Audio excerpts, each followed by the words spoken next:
യോന 2-ാം അധ്യായം. യോനയുടെ പ്രാർത്ഥന. മത്സ്യത്തിൻ്റെ ഉദരത്തിൽ വെച്ച് യോന തൻ്റെ ദൈവമായ കർത്താവിനോട് പ്രാർത്ഥിച്ചു. എൻ്റെ കഷ്ടതയിൽ ഞാൻ കർത്താവിനെ വിളിച്ചപേക്ഷിച്ചു. അവിടുന്ന് എനിക്ക് ഉത്തരമരുളി. പാതാളത്തിൻ്റെ ഉദരത്തിൽ നിന്ന് ഞാൻ നിലവിളിച്ചു. അവിടുന്ന് എൻ്റെ നിലവിളി കേട്ടു. അവിടുന്ന് എന്നെ ആഴത്തിലേക്ക്, സമുദ്രമധ്യത്തിലേക്ക് വലിച്ചെറിഞ്ഞു. പ്രവാഹം എന്നെ വളഞ്ഞു. അങ്ങയുടെ തിരമാലകൾ എൻ്റെ മുകളിലൂടെ കടന്നുപോയി.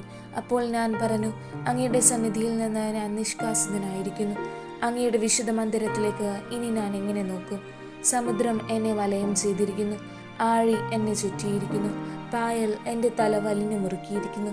പർവ്വതങ്ങൾ വേരുപാകിയിരിക്കുന്ന സമുദ്രത്തിൻ്റെ അടിത്തട്ടിലേക്ക് ഞാൻ ഇറങ്ങിച്ചെന്നു.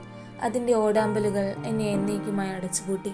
എങ്കിലും എൻ്റെ ദൈവമായ കർത്താവെ, അങ്ങ് എൻ്റെ ജീവനെ പാതാളത്തിൽ നിന്ന് പൊക്കിയെടുത്തു. എൻ്റെ ജീവൻ മരവിച്ചപ്പോൾ ഞാൻ കർത്താവിനെ ഓർത്തു. എൻ്റെ പ്രാർത്ഥന അങ്ങയുടെ അടുക്കൽ, അങ്ങയുടെ വിശുദ്ധ മന്ദിരത്തിലെത്തി. വ്യർത്ഥ വിഗ്രഹങ്ങളെ പൂജിക്കുന്നവർ തങ്ങളുടെ വിശ്വസ്തത വെടിയുന്നു. എന്നാൽ ഞാൻ കൃതജ്ഞതാ സ്തോത്രങ്ങൾ ആലപിച്ച് അങ്ങേക്ക് ബലിയർപ്പിക്കും.